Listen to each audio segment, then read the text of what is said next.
Good morning from all of the sunflowers. It's probably way past morning. Guess what I'm doing today? I'm getting used to it. I'm still not comfortable to film as I'm doing it.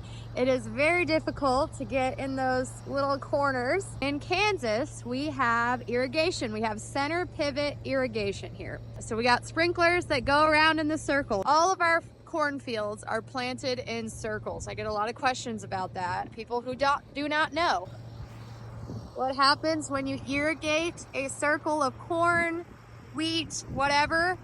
You got weeds that like to grow on the edge of this circle like this. My job right now is to look at the sunflowers, but also get back in there and literally go all the way around each circle. I think it takes an hour to mow each circle, probably a little bit more because I'm going pretty slow because I'm still a newbie at this point. This is one of those jobs that you can do a couple hours a day and accomplish quite a bit and feel good about it. So I'm not gonna mow any of these. All we do is mow 2 passes around each circle.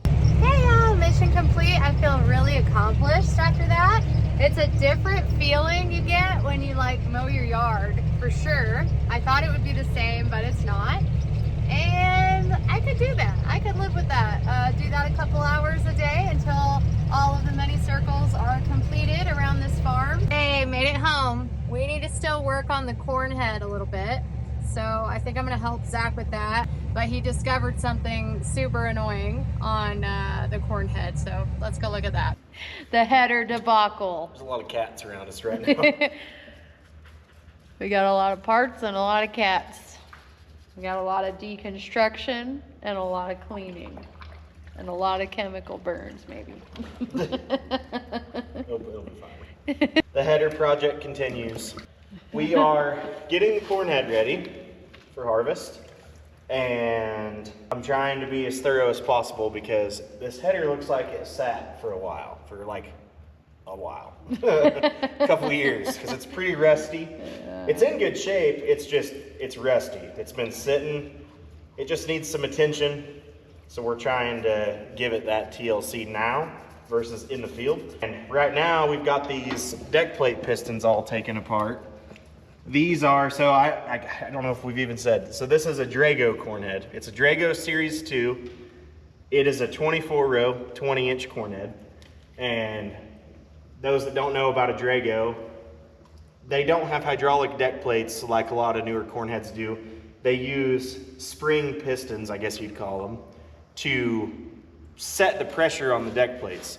So basically, they hold tension together and they just kind of manually adjust depending on the size of the corn stalks. So what these are is the pistons that hold that tension. So as you can see here, this is one of the cylinders, if you want to call it. And you've got a spring that goes inside that cylinder, and they go inside the housing, like so. These take a special type of grease, non-clay-based grease. And the reason is because when it sits over the summer, or over the winter and the summer, if you use a clay-based grease, it dries out and it turns into like rubber inside of there is what it looks like. So previous owner must have used clay-based grease because as you can see the inside of that spring, it is completely gunked up with like hard looking rubber. And that's actually grease that's just dried out. Over time. And so now those pistons, they will still move somewhat, but they like, would you say hydrolock? I'm not even sure. They lock up. Like a lock, they don't have a way for air or anything to escape because that rubbery grease just sealed everything off. Completely. So we took all of them off every single row, which was not fun. Not a fun job. But you said it was better than you thought. It was better than I thought. But still. The very first bolt I tried to take off broke, and there was 96 bolts to get off. So right away I was like, this is not gonna be good. Good morning, another day, another 50 circles to mow. The reason I'm out of the tractor right now is because I need to check this baby, and y'all don't know it yet, but this is the new well sprinkler. I'm excited to show you. Zach's excited to show you. Oh, it's moving. That's what I'm here for. So I'm watching her move. Okay, perfect. That is a perfect amount of time that it should be moving. So this corn is a little shorter than everything else, and that's because it's used to being a dry land field, obviously. It did not get water put on it until just recently. So it was struggling there for a little while they were getting that up and going, but excited to show you. It is a natural gas motor. You know what? I just noticed before. See that freaking nozzle right there? Might have to fix that. Run in there real quick, try to smack that level 10 out of 10 on the aggro scale nozzle.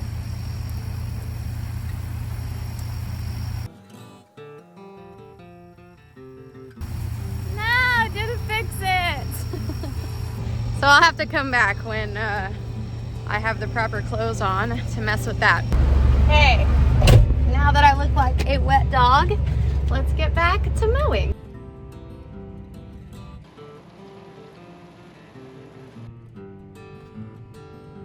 I was kind of scared to take a bathroom break back there because I got followed by a coyote a minute ago on this side of the fields.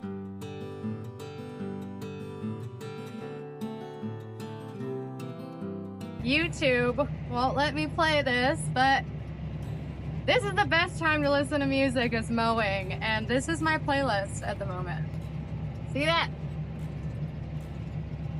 It's an update. I'm just about done for the day. Didn't get as much as I wanted done in the amount of time that I got it done, but it's my first full day mowing, so I can't beat myself up too bad.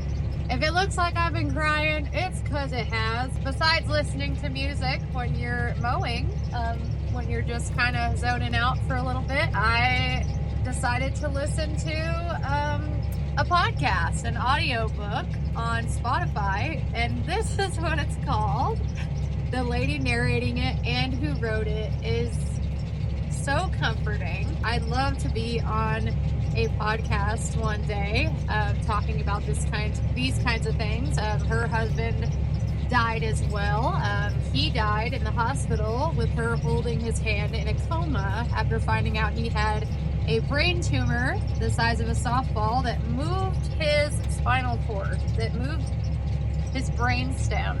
Go listen to it, but yeah, I'm just about done, and I will update you when I get finished because I'm in a really weird spot at the moment. Well, a lot has happened. Not sure we were gonna get to vlog any of that because Zach was not in a good mental headspace.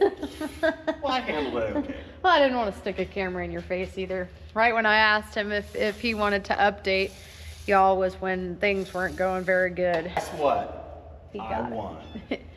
He MacGyvered his way. Bolt broke off one of those deck plate tensioners like I was talking about yesterday, and it is not a good spot. It's like up under the row unit. There's no good way to get to it. I tried heating it up, hitting it with a punch to spin it backwards, couldn't get it. I tried drilling into it, couldn't get it. I tried welding a nut onto it. Space. Yeah, I tried welding a nut onto it. And many times. I brought a handful of nuts in here, like so maybe 15 tries or so. And on my literal last try where I actually told her the time before, I'm like, I give up. There's a little machine shop down the road. I'm like, I'm pulling it to them and they're just gonna have to get it because I could not get it. And on my very last try,